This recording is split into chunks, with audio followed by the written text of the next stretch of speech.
ఈ వీడియోలో మనం భగవద్గీత అధ్యాయము 2 శ్లోకము 60ను పరిశీలిద్దాం. ఈ శ్లోకంలో శ్రీకృష్ణుడు అర్జునుడితో ఒక చాలా ముఖ్యమైన విషయాన్ని పంచుకుంటున్నాడు. మన ఆధ్యాత్మిక ప్రయాణంలో ఎదురయ్యే ఒక పెద్ద సవాలు గురించి వివరిస్తున్నాడు. ఆయన ఏమంటున్నారంటే, ఓ కౌంతేయ, ఎంతటి వివేకవంతుడైనా సరే, అంటే అన్నీ తెలిసిన జ్ఞాని కూడా తన ఇంద్రియాలను అదుపులో పెట్టుకోవడానికి ప్రయత్నిస్తున్నప్పటికీ కొన్నిసార్లు విఫలమవుతాడు. ఎందుకంటే మన ఇంద్రియాలు చాలా బలమైనవి. అవి సులభంగా లొంగవు. అవి మన మనసును బలవంతంగా లాక్కెళ్లిపోతాయి. ఒక్కసారి ఆలోచించండి. మనం ఏదైనా ఒక నియమం పెట్టుకుంటాం. ఉదాహరణకు, ఈ రోజు నుండి నేను తీపి తినను అని గట్టిగా అనుకుంటాం. మనం చాలా తెలివైన వాళ్లమే.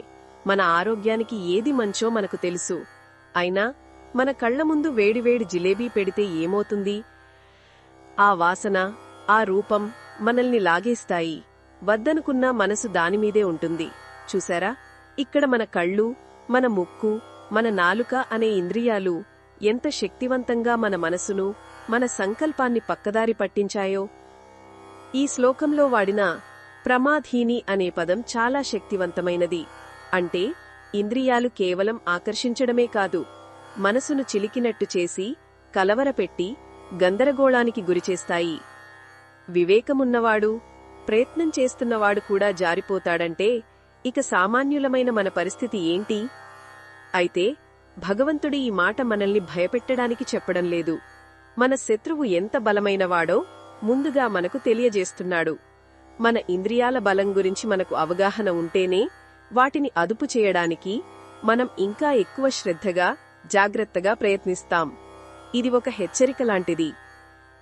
ఈ శ్లోకం మనకు నేర్పేది నిరాశ కాదు, జాగరూకత. ఇంద్రియాలను నియంత్రించడమనేది ఒక్కరోజులో అయ్యే పని కాదు. అది నిరంతర సాధన.